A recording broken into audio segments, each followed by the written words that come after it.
మనకి అర్థమయ్యే ఆస్కారం లేదు. ఎందుకంటే వాళ్ళ భారతదేశానికి స్వాతంత్రం వచ్చి 79 ఏళ్ళు దాదాపుగా.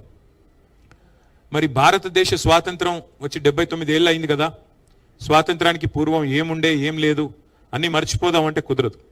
ఆ స్వాతంత్రం కోసం జరిగిన పోరాటాలు, త్యాగాలు అవన్నీ కూడా మననం చేసుకుంటేనే భవిష్యత్ తరాలకు కూడా మరి స్ఫూర్తివంతంగా ఉంటుంది. అదే రకంగా తెలంగాణ విషయంలో కూడా ఈ తాతల కథ, తండ్రుల కథ తెలుసుకోకపోతే నీ కథ ఏందో కూడా మరి తెలుసుకునే అవకాశం లేదు. నువ్వు పుట్టిన గడ్డ కథ, నిన్ను కన్న మట్టి కథ చదువుకోకపోతే, తెలుసుకోకపోతే కొంత నష్టం కూడా జరుగుతుంది. ఇవాళ మనం ఇతిహాసాల గురించి మాట్లాడుకుంటూ ఉంటాం. రామాయణం గురించి మాట్లాడుతూ ఉంటారు, మహాభారతం గురించి మాట్లాడుతూ ఉంటారు. ప్రతి యుగంలో, ప్రతి కథలో నాయకులు ఉంటారు, ప్రతినాయకులు ఉంటారు.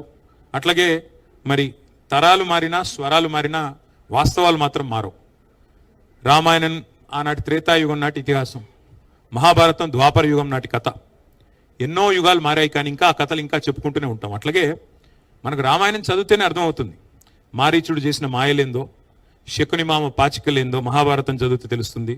అట్లాగే శిఖండి పాత్ర ఏందో, సైంధవుడి పాత్ర ఏందో, ఎవరు హీరోనో, ఎవరు విలనో, ఎవరు ఏంటో, ఎవరి రోల్ ఏంటో మనకు అర్థమవుతుంది. అట్లాగే తెలంగాణ కథలో కూడా ఒక మహోన్నతమైన గతం ఉంది, మహోజ్వల చరిత్ర ఉంది. ఇక్కడ వీరుడున్నాడు, వీరోచిత గాథలు ఉన్నాయి. ఇక్కడ కూడా అమరులు ఉన్నారు, త్యాగాలు ఉన్నాయి, ద్రోహాలు ఉన్నాయి, ధోకాలు ఉన్నాయి. అట్లాగే బానిస సంఖ్యలను తెంచిన పోరాట కథ ఉంది, కథానాయకుడు కూడా ఇక్కడ ఉన్నారు. సరే, ఈ కథలో శకుని ఎవరో, శిఖండి ఎవరో, మారీచులు ఎవరో, దుశ్శాసనులు ఎవరో తప్పకుండా వచ్చే తరం కూడా తెలుసుకోవాలని చెప్పి నా ఆలోచన, నా భావన. అందుకే 12 ఏళ్ళు గడిచింది కదా, ఏం సాధించారు అని రవికాంత్ రెడ్డి గారు అడిగినప్పుడు నేను కూడా కొంత అధ్యయనం చేసే ప్రయత్నం చేసే వచ్చినాను.